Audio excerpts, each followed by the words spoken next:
Live from our 7 Tasmania studios, your nightly news with Kim Miller begins now. Good evening, everyone. First tonight, a female bar attendant has been terrorised in an armed robbery at Ulverston's Lighthouse Hotel. The offender remains at large after escaping with cash, outrunning a bystander who tried to chase him down. Tom Johnson has more.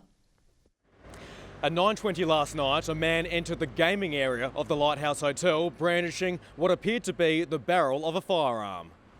CCTV shows the man entering the hotel where he approached a female behind the bar with the weapon demanding cash. The worker emptied what was in the till into a backpack. He's then seen bolting back out the door and across the car park. The female attendant's shaken up, and it's obviously she was just at closing time and was certainly unsettling for her. The offender then ran down a nearby train line. A patron chased him out of the hotel but couldn't keep up with him. The man remains on the run. He was wearing a dark coloured jacket and a balaclava, dark balaclava, about 185 centimetres tall, slim to medium build. This isn't the first time the Lighthouse Hotel has had problems. Sickening punches were thrown during an all-in brawl in January last year. One of those involved, Lepensi Rapine Tomasi, was sentenced to 12 months jail for his part in the punch fest. We'd encourage any licensed premises to review their security on a regular basis. Luckily, no one was injured in this latest incident. Police are appealing for information from the public. If you can help, contact Crime Stoppers. A 19-year-old man has pleaded not guilty to murder after a man died from significant head injuries. The alleged serious assault occurred on March 10 at Sorell. A 51-year-old man died at the Royal Hobart Hospital on Saturday night. Braden Eugene Kelleher faced the Hobart Magistrates Court today. He was remanded in custody to face the Supreme Court in July. Tasmanian Labor has gone into hiding after suffering the devastating result of Saturday's state election. Voters still face a long wait to see who the final victors are, with postal ballots and preferences still to be processed. The campaign is over, but the count is far from it. It's been a very tough, hard time, but they're getting there. In Tasmanian democracy, the gears turn slowly. Ballots are being rechecked over the next 5 days. We're just going to have to be patient until the postal vote process closes, which is again the May 11th. So we can't actually start the count, the distribution preferences, until that's finished. 2 days after the election, all sides are keeping a low profile. Peter Gutwin is confident the Liberals will pick up a 13th seat in Clark, likely to go to either Madeline Ogilvie or Simon Barakis. Obviously counting occurred again yesterday and our position improved. So look, I'm increasingly more confident that we'll get the majority government. Rebecca White hasn't spoken since conceding defeat in the tally room.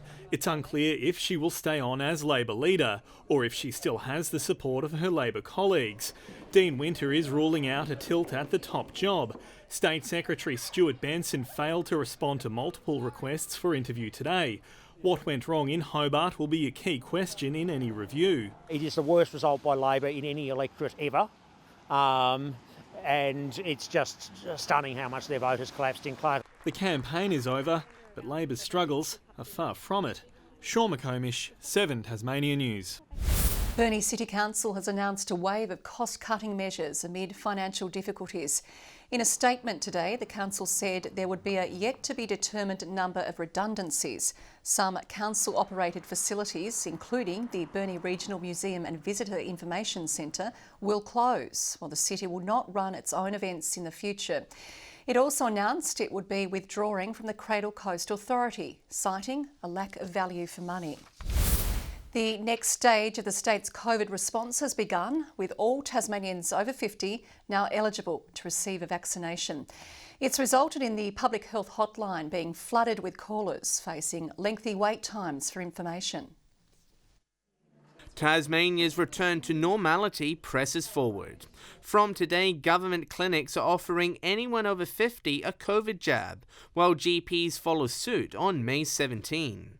More than 5,000 appointments are available throughout the month, adding to the 76,000 vaccines already administered. Getting everyone vaccinated as soon as possible is our way out of this pandemic, so it's super important. For people now to be able to, over 50, to get in to have the vaccine shot is a good thing. And it seems we're listening. The public health hotline inundated with calls as people book their spot. Your call has progressed in the queue and you will be answered as soon as possible. Doctors calling for patience as they prepare for a surge in inquiries.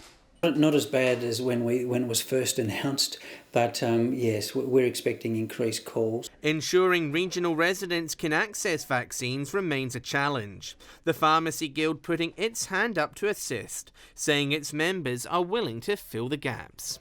Our members are ready, we're poised, we're trained, and we're absolutely ready to do it. We have over 50s that visit our pharmacy really regularly.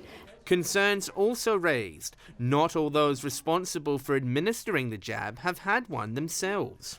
At this stage, the entire workforce, health and human services workforce, haven't yet been vaccinated. We don't know what's happening with the disability sector. Meanwhile, massive queues formed at clinics across the country as over 50 secured their shot at protection against this deadly disease. John Hunt, 7 Tasmania News. Pubs and clubs are still facing strict capacity rules, despite seated concerts and theatres now allowed to operate 100%. Many are concerned about their future, with the Hospitality Association saying a clear timeline needs to be communicated.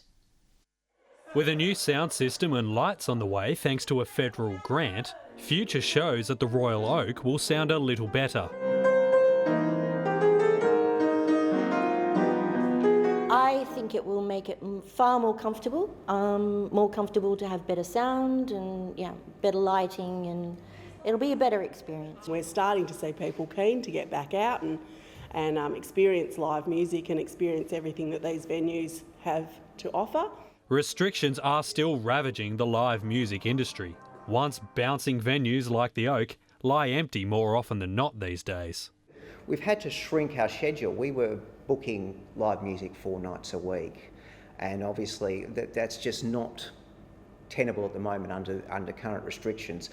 Seated, ticketed events have returned to 100% capacity, but for standing-only venues, far more restrictive rules apply. It's only 1 person per 2 square metres, up to an absolute maximum of 100 people. For the Oak, that's only 80 people, and they've been left in the dark as to when things will get better. I'd like to have some kind of, like something to look forward to, something to plan for.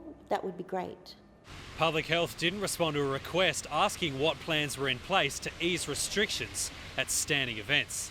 The THA say for venues who rely on live music, the lack of a timeline is frustrating, and it's thrusting the future of many businesses into uncertainty. Financially, we have 50% income, we have 50% capacity, and we have 100% overheads. So it's a very difficult... Josh Duggan, 7 Tasmania News. Tasmania experienced a warmer than usual April, according to the Bureau of Meteorology's monthly climate update. Most of the state endured searing mid-autumn weather, particularly over the Easter weekend, when many sites recorded the highest April temperatures on record. Including Hobart with 32.3 degrees and Lake St Clair National Park with just short of 25 degrees. The statewide total rainfall was 18% lower than the average. Let's take a look now at the Crips TSL Player of the Year votes after round 5. Ollie Davis was outstanding for Clarence in the win over the Tigers. North Hobart's Jai Menzies booted 4 in the side's win over Lauderdale and takes 3 votes. And Jay Blackberry is still the front-runner, polling 3 votes for the Blues. Blackberry is a vote clear of teammate Jake Hines, Dylan Riley, Baxter Norton, Ollie Davis, Lockie Clifford and Elijah Reardon are locked on 5. After opting to stay in India, Riley Meredith is again proving to be Steve Smith's kryptonite. Overnight, the Tasmanian claimed the former Aussie captain's wicket for the 2nd time in 2 weeks. High in the air and should be out. Deep mid-wicket, underneath it, takes it comfortably, David Malan. Meredith's Punjab Kings lost to Smith's Delhi Capitals by 7 wickets. The Glenorchy Knights coach says the chance of playing on a national stage is driving this year's Lacko Seljak Cup run. The reigning champions are through to the semi-finals after coming from behind to defeat NPL leader Kingborough over the weekend. With coronavirus forcing the cancellation of last year's FFA Cup, they're hoping to earn a second chance. Winning the Larker Cup here and getting into that draw is a massive carrot, and we're really hopeful of making a final. Glenorchy's attention turns back to the league this weekend with a trip to Riverside. The Tasmanian Motocross Championship has continued, with Breadalbane's Brodie Ellis enjoying a flawless day out in Penguin, winning all races in the Pro Lights. In the junior class, Launceston's Jack Byrne tasted victory in the 85cc class. The series moves to Cambridge Park in Hobart for the next round in June. And Richie Port has surged to finish second overall in the Tour de Romandie. Port had work to do starting the final day of the Swiss Tour in sixth. Faced with patchy rain, the Tasmanian performed strongly to secure his second World Tour podium in a row. His final time was 28 seconds behind teammate Geraint Thomas. But here comes Geraint Thomas. Thomas across the line. Port won the Tour in 2017. Great to see Richie Port still doing so well on the world circuit, Kim.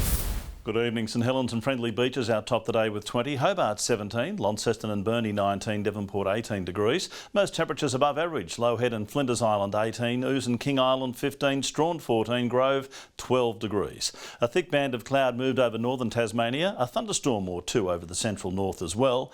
Upper Russell recorded 17 millimetres today and Deloraine 12. A broad area of cloud extended from central WA to the southeastern states. More thunderstorms sit off the New South Wales coast. Tomorrow, a high near South Australia projects a ridge over the east, a low forms over northeast Victoria, a trough extending over central regions. Southwest to southeast winds at 10 to 20 knots, stronger over the north and south, swells up to 5 metres in western and southern waters. A strong wind warning is current from Sandy Cape to Stanley and from Flinders Island to St Helens Point, and we do have a frost warning too for the central north and north of the state. Hobart tomorrow, expecting a high of 15, a mostly sunny day, partly cloudy on Bruny Island, Adventure Bay 14 degrees, 11 the top for Tarraleah. Launceston sunny and 16, Devonport 15, 16 the top for Bridport, all fine. Burnie expecting 15, a sunny day, partly cloudy for Strawn, 14 the top, mostly sunny for Marrawar and 14. St Helens mostly sunny and 15, 15 for Swansea, mostly sunny for Whitemark, 16 the top.